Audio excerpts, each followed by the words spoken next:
In the previous video, I spoke of pacing in general of my stories, but then it mostly devolved into my incoherent ramblings about action. So I would like to get back to that topic and maybe this time actually at least skirt the issue of pacing and setting up the world while keeping things engaging. So I will be speaking broadly to each and every point that I'm going to make. There will be some exceptions, some minute details, but for example, about the protagonist and his backstory, I don't actually need that right from the beginning. There are some things that I would like to know about the protagonist of that story, preferably right from the start, that the character is not some pushover, and that at least in some areas he is capable, but also on the other hand, not almighty, unstoppable, all knowing, chosen one. So while all the hows and whys of this character, the reasons for his actions, and so on can wait to an extent if I'm the reader, and the story does not have to begin with some direct confrontation. It would not hurt my interest in this particular story if done tastefully. Also, at the very least, some sort of a hint of the character's, well, character, personality, emotions, maybe even moral compass. Those all are surely welcome. And then what I think I've established throughout this series, I need dialogues, which means I need other characters, unless the protagonist is a raging schizophrenic. And then I think should come at least some world building, at the very least the immediate surroundings, a bit of exposition, what exactly is this current situation, and with that, after some more introduction, the pacing comes to play. I do not mind being sort of lulled into a sense of security, calmness, only to then be thrown into the fray. It can happen with no warning whatsoever. There can be foreshadowing, although I'm not very smart, so anything actually subtle will most probably go right over my head. The cast of characters I need to be able to keep track of, and now comes my responsibility as the writer to make them unique enough so that the reader me can properly distinguish them, their personalities, their very reason of being in the story, and that is also connected to more world building, fleshing out the details, although I prefer to experience it through this character who's been living there for some amount of time, even when visiting a completely new location, it is still the character's world, so getting overly surprised by every single thing can throw me off. Rather just taking some of these daily occurrences in while passing by, maybe throwing a comment or two, but overall keeping the reactions within the realm of what I consider believable. If I do consider the facts that I've learned about that character so far, I do not need the protagonist to have permanent companions. I don't mind them, but it is not my requirement. If I can make singular encounters interesting enough, that's great.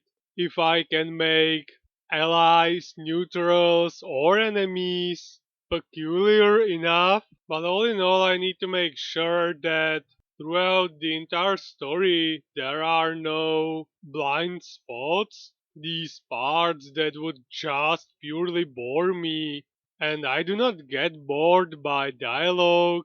I do need the action to be snappy and short enough so that it remains believable to me, the reader. And as the writer, I do want to set up the foundations of the world and then populate it with both objects and characters with whom I will then interact as the reader through the eyes and all the other senses of the protagonist.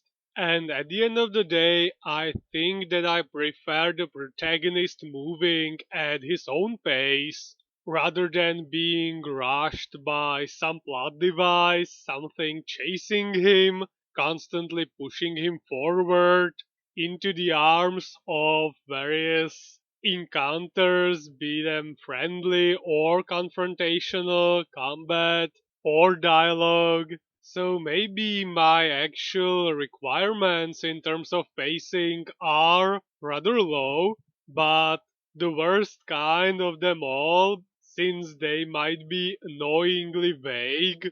Too little being bad, too much being bad. The marked area for being just right is veiled in the mist of my own incompetence. And now I'm also realizing that this whole introduction portion of the video was just me spouting absolute nonsense. And I also wanted to go over something English related.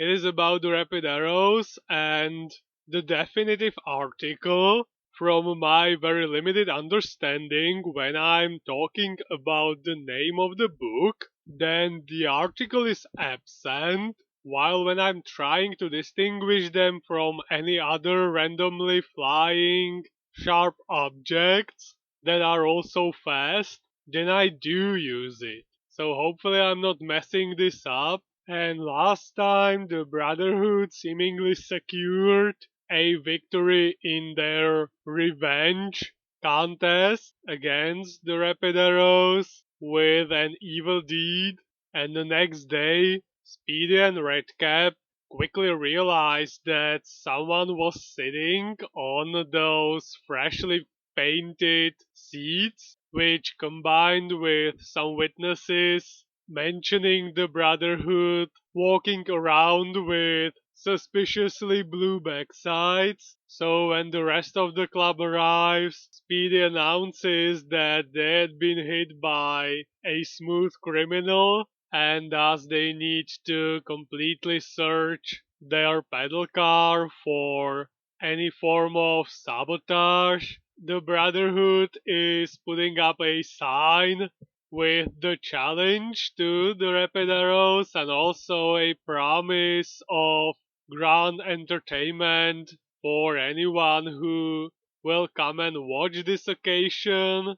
Also, the writing is chock full of grammar errors, but anyway, it promises this race across the river of both clubs in their own pedal cars. And meanwhile, the Rapid Arrows realized what was wrong with Albatross, that it's full of holes just fixed in appearance only. And while Mirek calmly notes that it won't be a problem to fix, Indra seems to have an idea and advises them to refrain from repairing these damages and that he will share the rest of his plan in the club room, and we only get to know snippets of said plan, that it will somehow involve ping pong balls and approaching the Brotherhood's submarine, and then it's already the time for the event, and the Rapid Arrows arrive only in their swimwear, which the Brotherhood does find weird but chooses to ignore.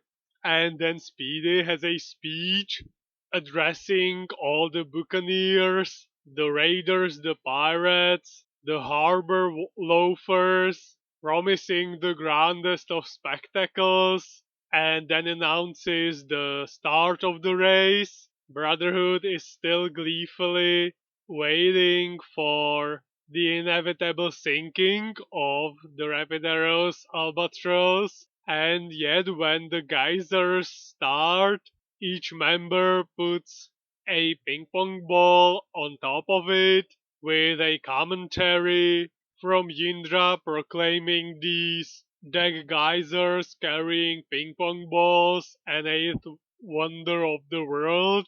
Then they are reenacting a scene from the Dark Ages of pirates attacking an unsuspecting merchant's vessel, that vessel being Brotherhood's submarine, the attack being conducted with ammunition consisting of pieces of sod, and then when both ships are basically already underwater, jumping on the Brotherhood submarine to make sure they will enjoy their yearly bath is the final act of the Rapid Arrows performance, leaving Bohosh and Bristles whining, Bristles promising to tattle on the Rapid Arrows to whoever, and Bohosh being mortified by the terrible future of catching cold and missing school.